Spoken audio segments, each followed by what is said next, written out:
Do you ever feel like you're backpedaling even though you're following the rules? You work long hours, tolerate your boss, you get an annual raise, and you try to save money and budget wherever you can. Clearly, you're a known system for financial success, but you want to build financial security and wealth, but it's just not happening. So where exactly has playing by the rules gotten you? If you can change your outlook, change some of your values, and change your rules, you'll find there's a whole other set of rules out there that are more conducive for people who want to be rich. Financial expert, educator, successful investor, and best-selling author Robert Kiyosaki is about to give you the information you need to implement a realistic plan of building and growing wealth. Kiyosaki is the New York Times best-selling author of, among other books, Rich Dad, Poor Dad. To date, the series has sold. Today, Kiyosaki shares his revolutionary wisdom with you, just as his rich dad shared it with him. It's information that can take you from working for money to your money working for you. Information set you free. The story of Rich Dad, Poor Dad is the story of two different fathers with two different sets of values and complete sets of advice. So I don't mean to insult anybody or, to damage your values, but really that was the... For example, my poor dad always said, go to school, get good grades, get a high-paying job, work hard, live the means, save money, out of debt, have a good retirement plan. And that was my poor dad's values. My rich dad said, you probably won't get rich doing that way because very few people get rich following that plan. Saving money made you money. If you take a look at this 40-year run on the dollar is designed economically to lose money every single year. So why would you save something that loses money every year? And what this means for somebody on retirement plans is that after you retire, your dollar goes down and your cost of living keeps going up. To my rich dad, that was bad advice and made no sense. Again, it was different values. This goes against everything you've heard. A very important diagram my rich dad showed me when I was a little boy was a diagram known as a cash flow quadrant. And the quadrant is made up of the four different people who make up the world of business. So my said, in the world of business, there's E's. And E's stand for employees. An employee, he says, you can always tell who they are by their core values. And what they input, the president or the janitor of the company will always say, the words are, I'm looking for a safe, secure job with benefits. That's what makes them an employee, because their core values are security. The other one of the four is the S, or the small business owner or the self-employed. And again, their core values will cause them to use the same words, which are, if you want it done right, do it by yourself. S means they're also solo. They're generally one person who operates. On the right side of the quadrant are the B's. And what Rich Dad said the B stood for was big business, or like Bill Gates. Forbes defines big business as 500 employees or more. And their words are different. They say, I'm looking for a good system, a good network, and the smartest people I know to help run my business. So they're unlike the S. They don't want to run the company by themselves. They want smart companies for them. And then the fourth of the quadrant is the I, and I stands for investor. These are people who have money work hard for them. These people are people who have people work hard for them. And these are the people that work hard for the rich here.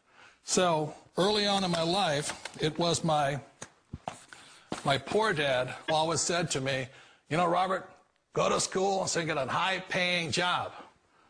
And so my core value was to be he wanted job security, promotions, a steady paycheck, and all this. And so it was my rich dad who said to me, he says, Robert, if you really want to be rich, learn to build businesses. It made more sense to him to work hard to build a business, something you do from generation to generation to your kids. Whereas my poor dad said, work hard. Rich dad said, why would you work hard for something you'll never own and you can get fired from right away? Again, that was the values. So rich dad said, I learned how to be a business owner and learn how to be an investor. And that's one of the big differences. On this side of the quadrant, these people here work for security. They work for money also.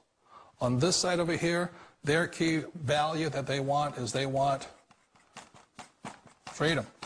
They don't want to have to work at a job anymore. They don't want to have to work for the rest of their lives. So the beauty of building a business and learning how to invest is that this is passive income. You work hard for a few years, but possibly for the rest of your life, income keeps flowing to you.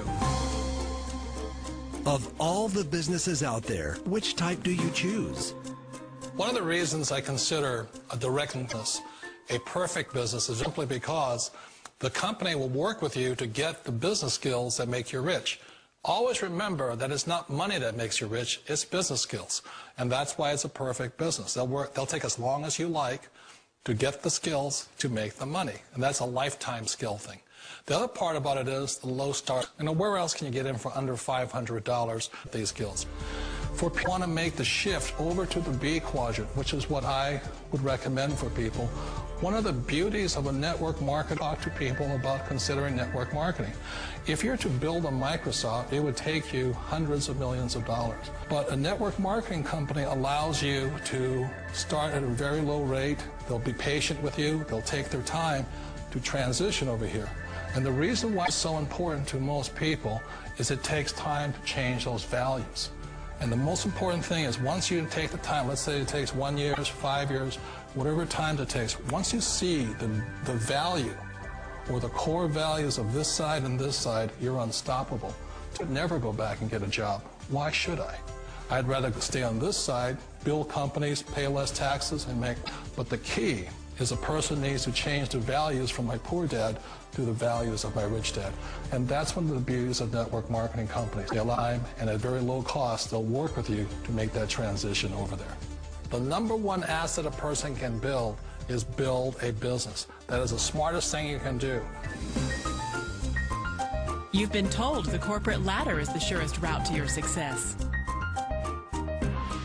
Years ago, I decided not to follow the corporate simply because, again, it was values. My poor dad always said, go to school and get a high-paying job with the government or a big corporation.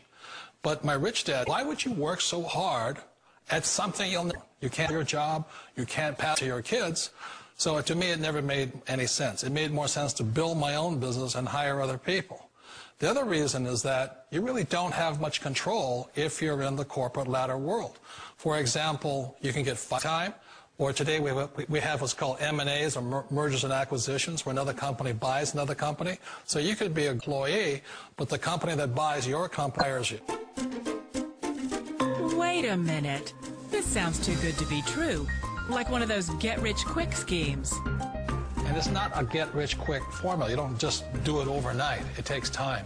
I still remember the first time I made that transition was back in 1978 when I fully quit my job and I had to depend upon my company that I was building to support me. So I understand the fear. The beauty, the most important thing to remember is this. There's two kinds of people in the world. There are the say, you'll never make it. And there was a lot of people, all friends and family saying that. You're stupid. Don't do it. And the second type were the people that said, go for it. You can do it. Don't worry about that personal support to you for as long as it takes you to make the journey from the left side to my rich dad side. You always thought being self-employed was living the American. One of the challenges of being self-employed is that you're your own boss. You solo act. Like in the S quadrant, you're the individual. You do it on your own. Whereas in the B quadrant, you're a team player. You have to depend upon your team and count on your team. So the problem with being an S is that, let's say you're in a traffic accident, there goes your income. And let's say you get older and you haven't set enough money aside to retire on, that means you'll probably have to work for the rest of your